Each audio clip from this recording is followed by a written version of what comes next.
Political పార్టీగా convert అవటం వేరు. ఇక్కడ ఏమవుతుందంటే కాక్రోచ్ సుప్రీంకోర్టు చీఫ్ జస్టిస్ అన్నట్టు జంజీ వాళ్ళందరినీ కూడా కాక్రోచ్ అన్న మాట అన్నారు కదా.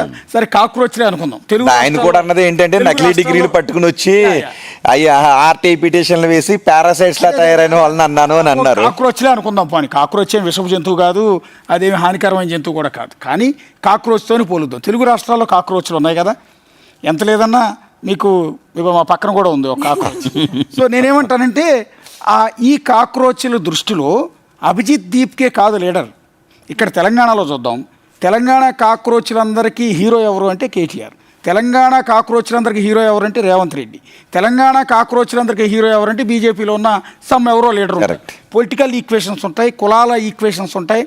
ఇంకా చాలామంది కాక్రోచ్లకి కేసీఆర్ ఆరాధ్య దైవం. సో ఇలా చెప్పుకుంటూ పోతే చాలామంది ఉంటారు ఇక్కడ కాక్రోచ్లకి. అభిజిత్ దీప్కే అనేది ఆఫ్టర్ ఆల్ వాళ్ళ దృష్టిలో. అలాగే ఆంధ్రప్రదేశ్కి వెళ్దాం. వాళ్ళు అక్కడున్న కాక్రోచ్లందరి దృష్టిలో హీరో ఎవరు? చంద్రబాబు లేదా లోకేష్ లేదా పవన్ కళ్యాణ్ లేదా జగన్.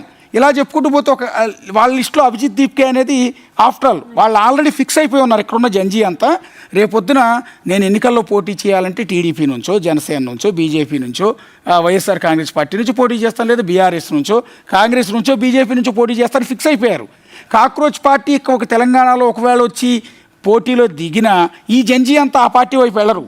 వీళ్ళు ఈ పార్టీల వైపు ఇక్కడ చీలిపోయారు. కులాల ఈక్వేషన్స్ ఉంటాయి, కులాల వారీగా చీలిపోయిన కాక్రోచ్లు ఉంటాయి. మళ్ళీ మా కులం కాక్రోచ్లు, ఆ కులం కాక్రోచ్లు, ఆ ప్రాంతం కాక్రోచ్లు, ఈ ప్రాంతం కాక్రోచ్లు, ఇలా రకరకాల ఆమ్ ఆద్మీతో వెళ్తారు అనేది అబద్ధం. రెండోది వెరీ ఇంట్రెస్టింగ్ ఎగ్జాంపుల్, చాలా వెరీ ఇంట్రెస్టింగ్ ఎగ్జాంపుల్. నిజంగా ఆమెని పాపం విపరీతంగా లేపేశారు ఆ రోజు. ఓట్లు వేసారంటే పాపం ఎవ్వరు వేయలేదు. రెండోది ఇంకోటి, దేశంలో సర్తాజ్ చెప్పిన దాంట్లో వాల్యుబుల్ పాయింట్ ఉంది.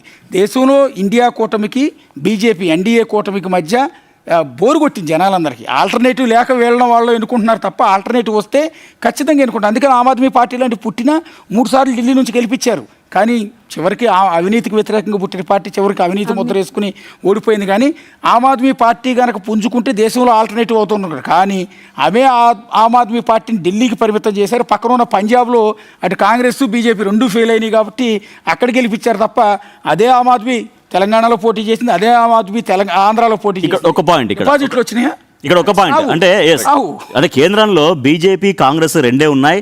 వీటికి ఆల్టర్నేటివ్ గా